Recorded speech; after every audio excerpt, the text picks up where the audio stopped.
Gracious God, we thank you for the gift of this parish community. As we prepare for the celebration of the birth of Jesus, breathe into us your generous spirit, that we may be a community of joy and a sanctuary for all. Amen. Please be seated.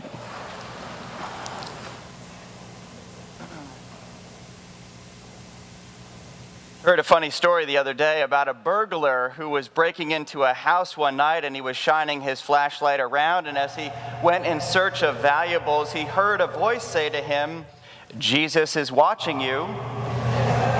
Took note, looked around a little bit more, seeing nothing. He continued to search for valuables, and once again there came the voice, "Jesus is watching you." This time he shone his light all over until it came and rested on a parrot. He asked, "Did you say that?" The parrot acknowledged that he had, and he said, "I'm just trying to warn you, that's all," said the parrot. The burglar said, Warn me, who are you? What's your name?" "Moses," said the parrot.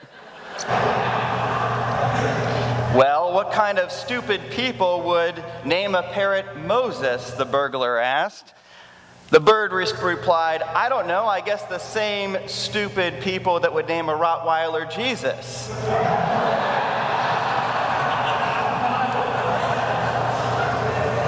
Advent is a season of staying awake.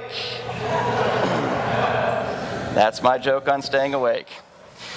Today I'd like to talk about preparing ourselves to celebrate Christmas, but not just individually as we have been focusing on, but really as a community. How do we as a community prepare to celebrate the good news of our Savior's birth? And in particular, I'd like to remind us or conjure up or describe for us that this community is a place of self-discovery and also a sanctuary, hopefully for all who will come to celebrate with us. I have learned from my time with you at St. Andrew's that you are so valuable to me in terms of my own understanding of my priesthood, that we are instrumental in encouraging one another. And we can arrive at worship in so many different frames of mind. We're frazzled, or we are already thinking about what we need to be doing next, or we've had a terrible week, or whatever is going on in our minds. And as we leave church, as we leave worship, as we leave this time, holy time of being with each other, we leave feeling a little bit lightened. Our hearts more full of joy, strengthened and able to handle what we are about to face for the rest of the week.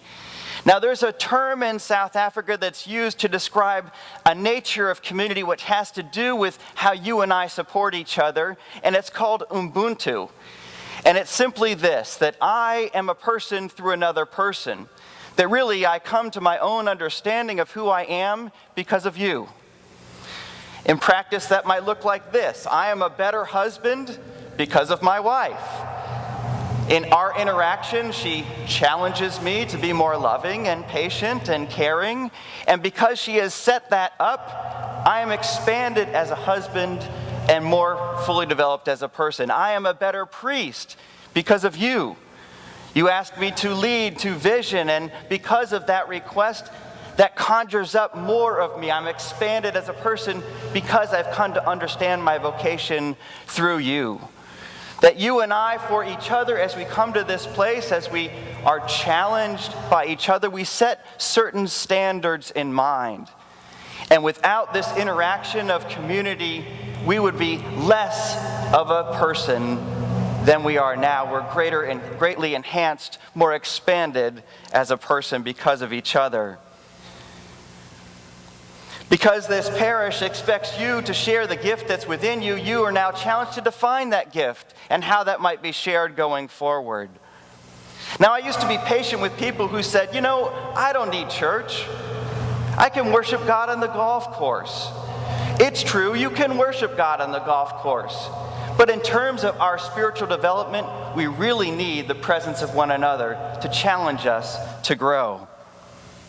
I believe Christianity is best practiced in community, that it is very different to be reminded to pray faithfully, to live out our faith without the reminder of one another, without the presence of each other asking us to just go a little bit farther, to live a little bit more caringly and lovingly in the world. That we really do ask of each other to dig deeper, to understand who we are as we practice and celebrate the presence of Christ in our lives.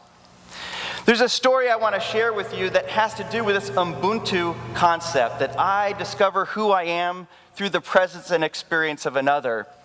And it's about an Episcopal priest who used to walk around with a clown nose in his pocket, a little red nose. And from time to time, he'd pick it out and he'd put it on his nose. Just walk around and do some ministry with it. One time, he and his wife are attending a movie in Portland, Oregon.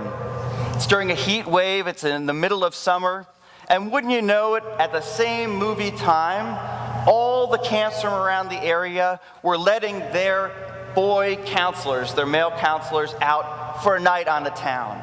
So the movie lobby was packed, and there was just one young woman taking tickets, and she was not doing a very good job. The crowd grew a little bit more impatient and restless, and jokes started to be made about the young woman, and then more tasteless jokes were being made about her, and she became more flustered and more nervous, and tensions were growing, and things were really turning bad.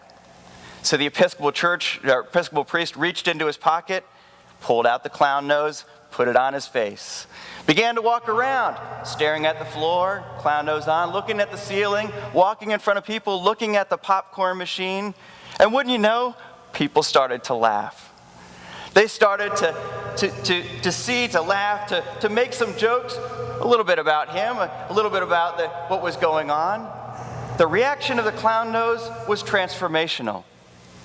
Now, the reason I tell you this story is not that they weren't lighthearted to begin with. They were angry and frustrated, but that clown nose reminded them that they also could laugh, that they also could take things a little more lightly in the midst of this tense time or crowded, heated movie theater lobby. What a wonderful ministry of that red nose. It reminded them of some other aspect of themselves which without it would have been lost. You see, you and I come to understand the fullness of who we are because of each other. And thank you for modeling that to one another.